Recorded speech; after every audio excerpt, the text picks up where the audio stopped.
La Voix du Seigneur, aujourd'hui, une réflexion proposée par le jésuite Jean Améblé. Shalom, chers frères et sœurs.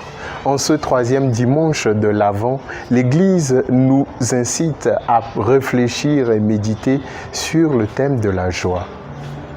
Le thème de ce dimanche est le don de la joie.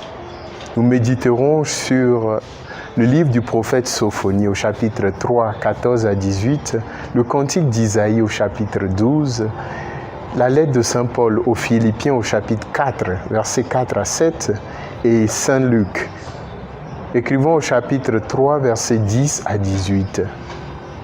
Le proverbe allemand reconnaît que la joie est suspendue à des épines. Nos vies sont embobinées dans ce cercle de paix et de détresse, d'inquiétude et d'allégresse. Au Togo, où des concitoyens sont tués, matraqués à cause de leurs revendications des réformes institutionnelles et constitutionnelles.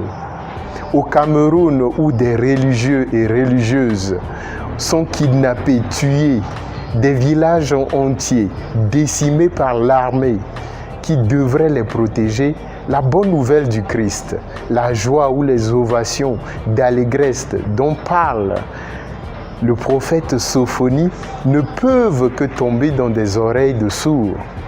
Cette joie n'est pas l'absence de peine, de douleur, mais c'est l'écoute au fond de nous de cette voix du Seigneur. Ne crains pas, Sion, ne crains pas toi qui m'écoutes, le Seigneur ton Dieu est en toi. Au cantique d'Isaïe, de faire confiance au Seigneur en disant « Voici le Dieu qui me sauve, je n'ai plus de crainte. » Si la vie nous donne 1000 raisons de pleurer, le Seigneur nous donne une seule raison d'être en joie. Saint Paul, dans sa lettre aux Philippiens, nous commande ou ordonne « Soyez toujours dans la joie du Seigneur, ne soyez pas inquiets. » Il ajoute que notre prière de demande et d'action de grâce au Seigneur doivent être intimement liées. Nos supplications à Dieu doivent prendre la forme de louange et d'action de grâce. C'est dire qu'en demandant au Seigneur de nous sortir d'une situation, nous faisons totalement confiance qu'il nous l'a déjà accordée. En grandissant, l'adulte découvre qu'il a du mal à être joyeux.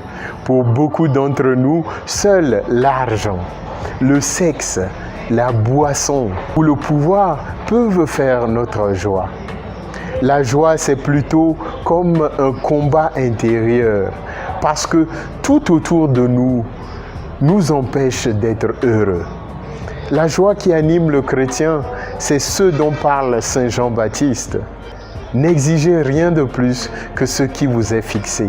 Cette joie n'est pas le déni de nos problèmes, mais la capacité à regarder la totalité de l'horizon de nos vies, à faire confiance à Dieu.